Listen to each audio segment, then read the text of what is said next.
Sergeant Marcus Rodriguez had seen enough violence in his 3 tours overseas to last several lifetimes. The 32-year-old Marine had returned to his hometown of San Antonio 6 months ago, carrying invisible wounds that made everyday life feel like walking through fog. His days blended together in a haze of therapy appointments, sleepless nights, and long walks through the city streets when the walls of his apartment felt too close. It was during one of these restless evening walks that Marcus heard the whimpering. The sound cut through the usual urban noise like a knife, pulling him toward a narrow alley behind a row of abandoned warehouses. The area was known for drug activity and petty crime, somewhere most people avoided after dark, but Marcus had stopped fearing dark places long ago. The German Shepherd lay crumpled against a dumpster, its once magnificent coat matted with blood and dirt. Someone had beaten this animal with such brutality that Marcus felt his hands clench into fists before he could stop himself. The dog's left eye was swollen shut, ribs clearly visible through patchy fur and one leg bent at an unnatural angle. What struck Marcus most was how the dog didn't growl or bare its teeth when he approached. Instead, it looked up at him with one good eye that held a mixture of pain and resignation that Marcus recognized all too well. Marcus knelt slowly, speaking in the same calm tone he'd used to approach frightened children in villages overseas. The dog's tail gave the faintest wag, barely lifting from the concrete. Blood trickled from multiple wounds, and Marcus could see the animal was hours, maybe minutes, from death. He pulled out his phone to call animal control, then stopped. He knew what would happen.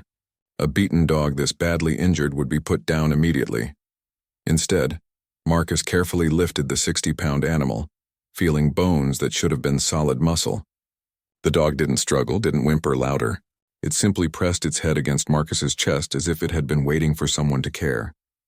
As Marcus carried the broken animal toward his truck, he felt something shift inside his chest. For the first time in months, he had a purpose that didn't involve drowning in his own thoughts. The emergency veterinary clinic was 20 minutes away. Marcus drove with one hand on the wheel and one resting gently on the dog's head, whispering promises he wasn't sure he could keep. The animal's breathing was shallow, but its eyes never left Marcus's face. Something passed between them in that truck cab, an understanding that neither had anywhere else to go. Dr. Sarah Chen took one look at the German Shepherd and shook her head. The injuries were extensive. 3 broken ribs, a fractured leg, severe dehydration, and internal bleeding. The estimated cost for surgery and recovery would be thousands of dollars. Marcus had barely enough in his account to cover his own expenses, but he heard himself saying yes to everything. The dog would get every chance to survive. As they wheeled the unconscious animal into surgery, Marcus sat in the waiting room and realized he'd just made the first decision in months that felt completely right. He didn't even know the dog's name, didn't know where it had come from or who had hurt it so badly. All he knew was that something in that alley had recognized something in him, and walking away had never been an option. The surgery lasted 4 hours. Marcus paced the waiting room, drank terrible coffee, and checked his phone obsessively. Dr. Chen emerged just after midnight, still wearing surgical scrubs stained with blood. She looked exhausted, but offered a cautious smile. The dog had survived the operation, but the next 48 hours would be critical. The internal bleeding had been stopped, the broken bones set, but the animal had lost a dangerous amount of blood and was severely malnourished. Marcus spent the night sleeping in his truck in the clinic parking lot. He couldn't explain why leaving felt impossible, only that the dog had looked at him with such trust in that alley. When morning came, Dr. Chen allowed him to sit with the animal in the recovery area. The German Shepherd was conscious but groggy, hooked up to IV lines and monitors that beeped steadily. When Marcus placed his hand near the dog's head, a weak tail wag responded. The veterinary staff had nicknamed the dog Lucky, though Marcus privately thought that name was questionable given the circumstances. Over the next 3 days, he visited, twice daily, spending hours reading aloud from paperback novels he'd picked up at a nearby bookstore. He'd never been much of a reader, but the dog seemed to find his voice soothing. The nurses told him they'd never seen an animal respond so positively to human presence during recovery. On the 4th day, Lucky was strong enough to stand. The transformation was remarkable. Clean and bandaged with proper nutrition beginning to fill out his frame, the dog's true beauty became apparent. His coat was a rich mixture of black and tan, his ears alert and intelligent. But it was his behavior that amazed everyone at the clinic. Lucky refused to eat unless Marcus was present. He would wait, sometimes for hours, until Marcus arrived for his visit. Dr. Chen pulled Marcus aside with concerning news. Lucky's injuries told a story of systematic abuse spanning months, possibly years. The pattern of healed fractures and old scars suggested this wasn't a single incident. Someone had been using this animal as a target for regular beatings. Worse, the dog's muscle development and training scars indicated he'd likely been used in illegal dogfighting operations before being discarded when he became too injured to perform. The revelation hit Marcus harder than he'd expected. He'd spent years seeing the aftermath of cruelty overseas, but somehow this felt more personal. Lucky had survived hellish treatment and still chose to trust. When Marcus looked into the dog's eyes, he saw the same quiet strength he'd witnessed in fellow Marines who'd endured the unthinkable and kept going. The clinic's policy required Lucky to be turned over to animal services once he was stable. They would attempt to find his owner or place him in a rescue organization. Marcus knew the reality. A large dog with a fighting background and trust issues would be nearly impossible to place. Most shelters would euthanize him rather than risk liability. The thought of Lucky ending up in another cage, waiting for an end that might be more merciful than another beginning, made Marcus's decision easy. He filled out the adoption paperwork that afternoon. Dr. Chen warned him about the challenges ahead. Lucky would need weeks of additional medical care, physical therapy for his leg, and careful retraining to overcome the psychological damage. The dog might never fully trust other people, might have aggressive reactions to sudden movements or loud noises. Marcus listened to every warning and signed every form. When he walked Lucky out of the clinic a week later, both of them moving slowly and carefully, Marcus realized he'd accidentally saved himself in the process of saving the dog. For the first time since coming home, he had something to look forward to each morning. Moving Lucky into his small apartment presented immediate challenges Marcus hadn't anticipated. The dog refused to walk through doorways without extensive coaxing, cowered at the sound of the refrigerator humming, and wouldn't sleep anywhere except directly beside Marcus's bed. The first night, Marcus woke to find Lucky pressed against the wall, trembling from a nightmare. When Marcus reached out slowly, the dog's whole body relaxed at his touch. Establishing routines became crucial for both of them. Marcus discovered that Lucky responded well to structure and predictability, much like Marines adapting to civilian life. Morning walks happened at exactly 7 o'clock. Meals were served at the same times each day. Marcus spoke constantly during these activities, narrating his movements so Lucky would never be surprised by sudden actions. The neighborhood kids were fascinated by Lucky once he began appearing on daily walks. Despite his intimidating size, the dog showed remarkable gentleness around children. Mrs. Patterson, an elderly neighbor, initially crossed the street when she saw them coming. But when her grandson's ball rolled toward Lucky during one walk, the dog carefully picked it up and carried it back to the boy, tail wagging hesitantly. Word spread quickly that the scary-looking dog was actually a gentle giant. Lucky's intelligence became apparent during training sessions.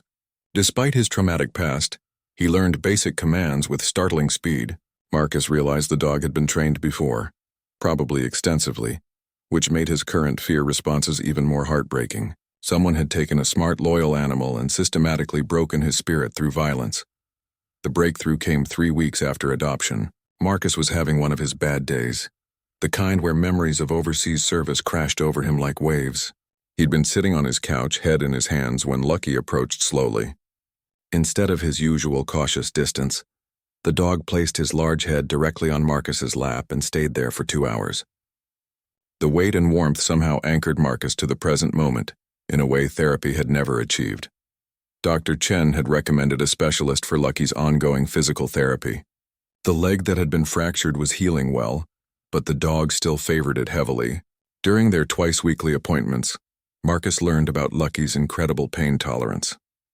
The dog never whined or complained during exercises that must have been uncomfortable. His stoic acceptance reminded Marcus of wounded Marines who downplayed their injuries to avoid being seen as weak.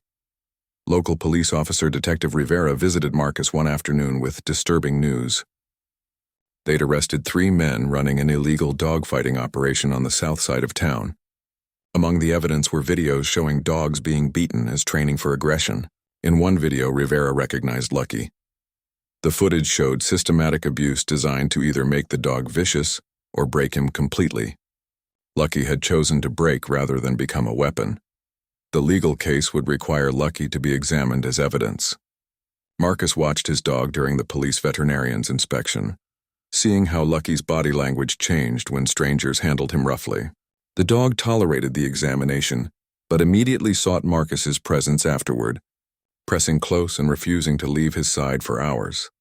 That evening, Marcus sat with Lucky on their small balcony, watching the sunset paint the sky orange and pink. The dog's head rested on Marcus's lap. Both of them finally relaxed. Marcus realized that healing wasn't about forgetting the past or pretending damage hadn't occurred. It was about choosing to trust again, one careful step at a time. Lucky's transformation over those first weeks taught Marcus something profound about resilience. The dog could have become aggressive, could have let his experiences turn him mean and dangerous. Instead, he'd somehow preserved his capacity for gentleness and love. If a beaten animal could choose hope over hatred, Marcus began to believe he could make the same choice about his own invisible wounds. 2 months into their partnership, Marcus noticed Lucky displaying behaviors that seemed almost supernatural. The dog would position himself between Marcus and strangers who approached aggressively. He'd gently nudge Marcus awake from nightmares before they became full-blown episodes.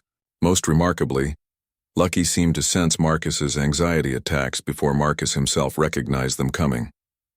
The first incident happened at a crowded grocery store. Marcus had been navigating the busy aisles when the familiar tightness began building in his chest. Before the panic could fully set in, Lucky pressed against his legs and guided him toward the exit. Outside, the dog sat calmly while Marcus regulated his breathing, providing a steady presence that helped ground him in reality. Dr. Martinez, Marcus's VA therapist, was intrigued when Marcus described Lucky's intuitive responses. She explained that some dogs naturally develop the ability to detect chemical changes in their human scent that precede emotional episodes. Lucky had essentially trained himself to be a therapy animal without any formal instruction. His motivation was simple loyalty, and the bond formed through their shared trauma. The grocery store incident convinced Marcus to research service dog training. He discovered that Lucky already performed many tasks associated with PTSD service animals. The dog provided deep pressure therapy during nightmares, created physical barriers in crowded spaces, and helped interrupt dissociative episodes.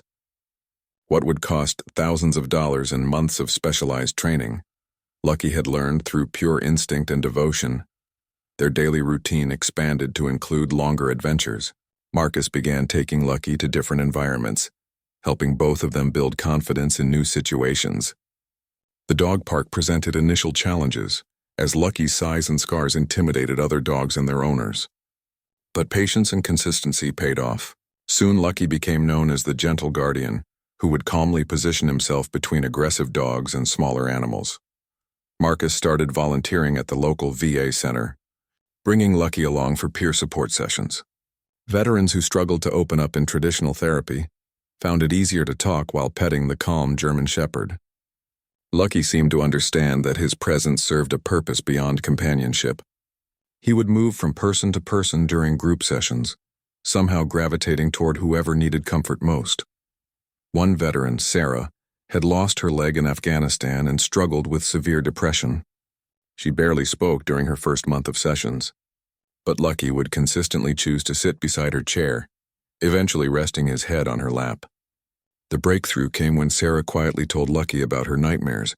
Soon she was sharing her story with the entire group, crediting the dog with helping her feel safe enough to be vulnerable. The transformation in Marcus was equally dramatic. Caring for Lucky had given him purpose beyond his own healing. Watching the dog choose trust over fear inspired Marcus to take similar risks with his own recovery. He began accepting invitations from fellow veterans, started dating again, and even considered returning to school. Lucky's reputation spread throughout the veteran community. Requests came in for visits to other support groups, military families, and even active duty personnel struggling with combat stress. Marcus realized they'd accidentally created something powerful. Lucky wasn't just a rescued dog anymore. He'd become a bridge between trauma and healing for dozens of people. The most profound moment came during a session with teenage children of deployed soldiers. These kids struggled with anxiety about their parents' safety and their own uncertain futures. Lucky worked the room like a professional therapist, sensing which children needed space and which needed contact. One 14-year-old boy, angry and withdrawn, spent an hour silently stroking Lucky's ears while tears streamed down his face. That evening, Marcus reflected on how completely their roles had reversed. He'd found Lucky broken and dying in an alley, thinking he was saving an animal's life. Instead, Lucky had systematically saved Marcus from his own darkness, one gentle intervention at a time. The dog had taught him that healing wasn't about forgetting pain, but about transforming it into something that could help others. The call came on a rainy Tuesday morning. Detective Rivera's voice was tense as he explained that Lucky's abusers were being sentenced, and the judge wanted to see the dog's current condition as part of determining their punishment. Marcus felt his stomach drop. The legal system required Lucky to appear in court, potentially facing the men who had nearly killed him. Preparing Lucky for the courthouse visit required weeks of careful conditioning. Marcus practiced walking him through crowded buildings, exposing him gradually to the sounds of raised voices and formal proceedings. Lucky's anxiety was palpable during these training sessions, but his trust in Marcus never wavered. The dog seemed to understand that this difficult experience was necessary. The morning of the hearing, Lucky's entire demeanor changed as they approached the courthouse. His usual confident stride became hesitant, his ears flattened against his head. But when Marcus whispered reassurances, the dog straightened his shoulders and walked forward. The courage this took was unmistakable to everyone watching. In the courtroom, Lucky's presence created an electric atmosphere. The three defendants, seeing the healthy, well-cared-for animal they'd left for dead, showed varying reactions. One looked genuinely ashamed, another appeared angry, and the third stared with cold indifference. Lucky positioned himself protectively in front of Marcus, but never showed aggression toward his former tormentors. The prosecutor presented evidence of the systematic abuse Lucky had endured. Medical records, photographs of his injuries, and expert testimony painted a horrific picture of deliberate cruelty. When Dr. Chen described the extent of Lucky's injuries on the stand, several jury members wiped away tears. The dog's remarkable recovery served as living proof of both his suffering and his resilience. The defense attorney tried to minimize Lucky's current quality of life, suggesting that his scars and behavioral changes proved lasting damage. This backfired spectacularly when Lucky demonstrated his trained responses to Marcus's needs. The dog's intelligent, gentle behavior contradicted every argument about permanent psychological damage. During recess, something unexpected happened. The youngest defendant, barely 21, approached Marcus in the hallway.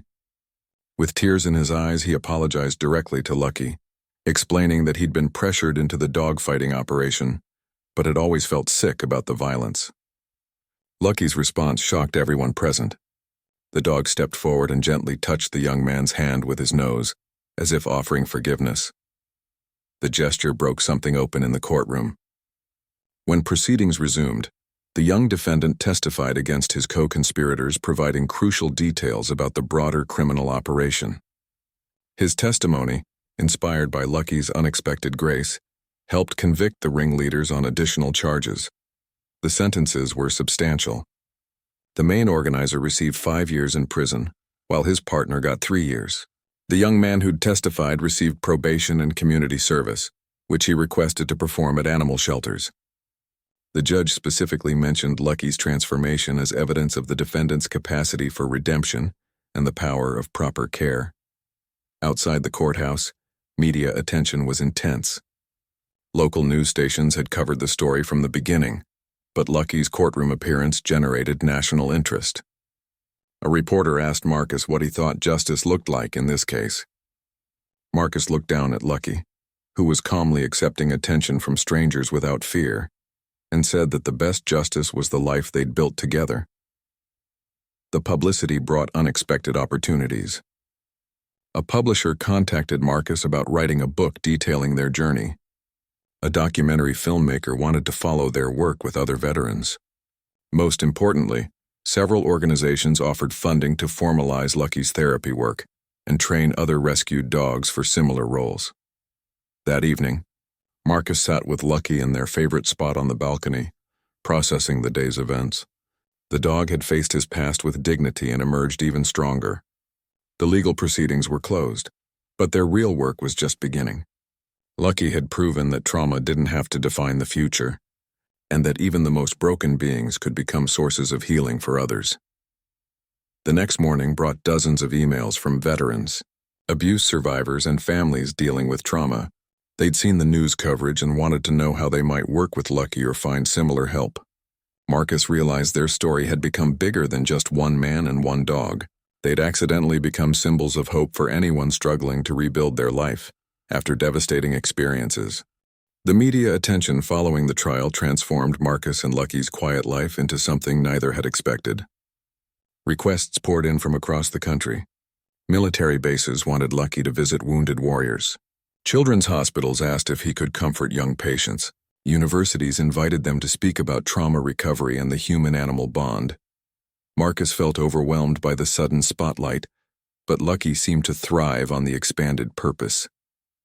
The dog approached each new situation with calm confidence, as if he understood that his survival story could help others heal. During their first speaking engagement at a military medical center, Lucky worked the room like a seasoned professional, somehow identifying the most struggling patients and offering comfort. Dr. Rodriguez, a military psychiatrist, was amazed by Lucky's intuitive abilities. She explained that traditional therapy often failed because patients couldn't trust humans after experiencing trauma inflicted by other humans. Animals offered a safe bridge back to connection. Lucky had developed these skills naturally, but his example could inspire formal training programs for other rescued dogs. The workload became intense. 3 or 4 visits per week, each lasting several hours. Marcus worried about burning out his partner, but Lucky showed no signs of stress. If anything, the dog seemed energized by helping others. His tail wagged more frequently. His stride became more confident and his appetite improved. Purpose was healing Lucky, as much as it healed the people they visited. Their most challenging assignment came from a juvenile detention center. These were teenagers who'd committed serious crimes, many coming from backgrounds of abuse and neglect. The facility's counselors hoped Lucky might break through walls that traditional therapy couldn't penetrate. Marcus was nervous about bringing his gentle dog into such a volatile environment. The first session was tense. 15 young men aged 14 to 17 sat in a circle while Lucky lay calmly in the center. For 30 minutes nobody spoke.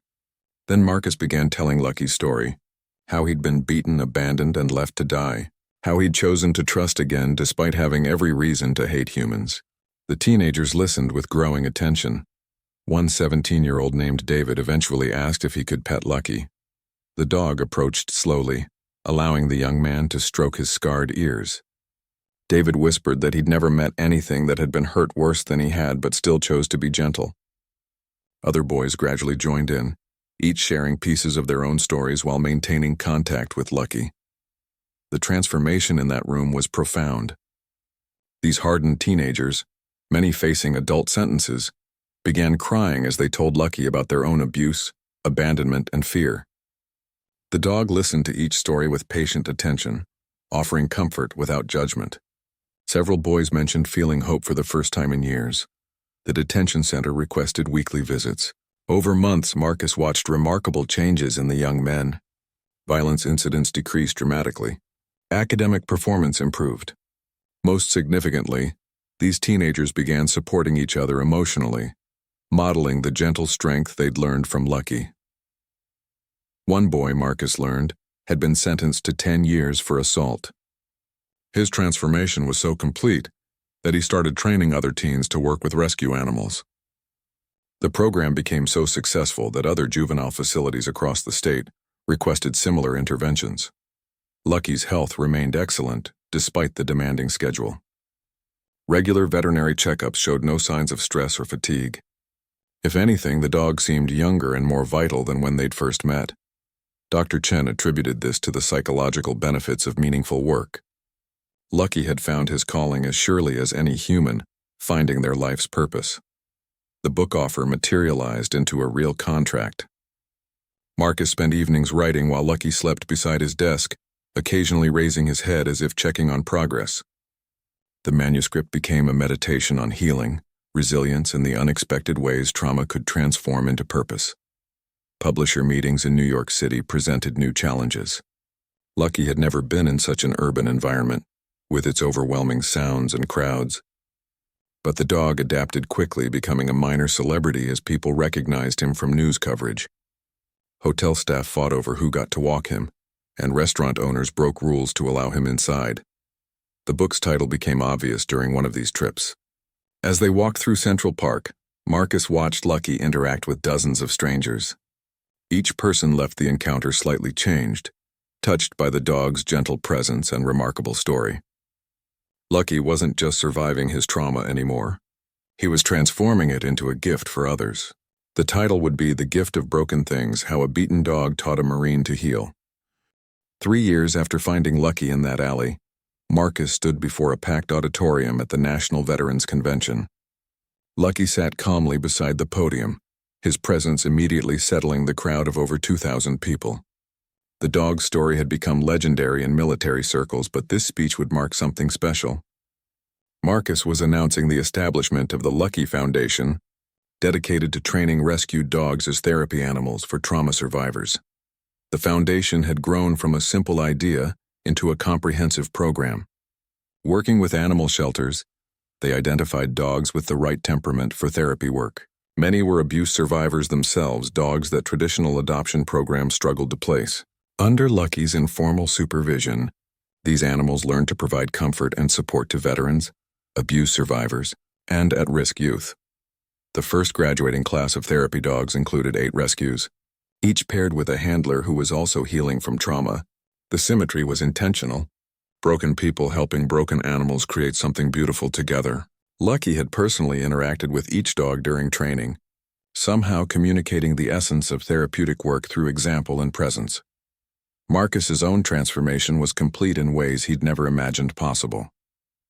The withdrawn, struggling veteran who'd wandered dark alleys looking for purpose had become a nationally recognized advocate for innovative trauma therapy. Universities offered him research positions. The military consulted him on new approaches to combat stress treatment, but his favorite work remained the individual visits with Lucky. The book had become a bestseller, with proceeds funding the foundation's expansion. Speaking requests came from around the world. A documentary about their journey was in production. Yet none of the success felt as meaningful as the quiet moments when Lucky would rest his graying muzzle on Marcus's lap, both of them content with the life they'd built together. Lucky was showing his age now. At an estimated 8 years old when found, he was approaching 11. His muzzle had turned silver, his movements slightly slower, but his spirit remained strong, and his therapeutic instincts had only sharpened with experience. He could identify someone struggling with PTSD from across a room and would position himself to provide exactly the right kind of comfort. The most profound moment came during a visit to a military hospital where Marcus had once been a patient. A young Marine, barely 20, had lost both legs in Afghanistan and was refusing all treatment. He lay in bed staring at the ceiling, unresponsive to family, doctors, and chaplains. Lucky approached the bed carefully and simply rested his chin on the young man's hand. For an hour, neither moved. Then the Marine began talking to Lucky about the explosion, his fear of being useless, his guilt about surviving when others didn't. The words poured out in a stream that broke through months of silence. By the end of the visit, the young Marine was asking about prosthetics and rehabilitation programs. Lucky had accomplished in one afternoon what weeks of professional therapy had not. That evening, as they drove home, Marcus reflected on the journey that had brought them here. He'd rescued Lucky from a certain death in an alley, but the dog had saved him from a different kind of dying. Together, they'd discovered that the most powerful healing often came from those who had been most broken. The foundation continued expanding. Training programs in 12 states, partnerships with major veterans organizations, research studies documenting the effectiveness of their approach. But the core mission remained simple: matching broken hearts with broken hearts and watching them heal each other. Lucky's legacy was already secure. Dozens of therapy dogs were working across the country, each inspired by his example. Hundreds of trauma survivors had found hope through interactions with these animals. The ripple effects would continue long after Lucky was gone, creating healing in ways Marcus could never have imagined that night in the alley. As they pulled into their driveway, Lucky's tail wagged at the familiar sight of home. The apartment had been replaced by a small house with a yard where therapy dogs in training could play and learn. Lucky had his own special bed by the window, from which he could supervise the activities of his protégés. Marcus knelt beside his old friend, scratching the spot behind Lucky's ears that always made his leg kick. The dog leaned into the attention, eyes half closed with contentment. They'd both traveled impossible distances from that dark alley where they'd first found each other. Two broken beings who discovered that sometimes the most shattered things, when put back together with love, become stronger than they ever were before. The gift Lucky had given Marcus wasn't just healing from trauma. It was the understanding that purpose could emerge from pain, that the worst experiences could become the foundation for helping others, and that love really could transform anything if given enough time and patience.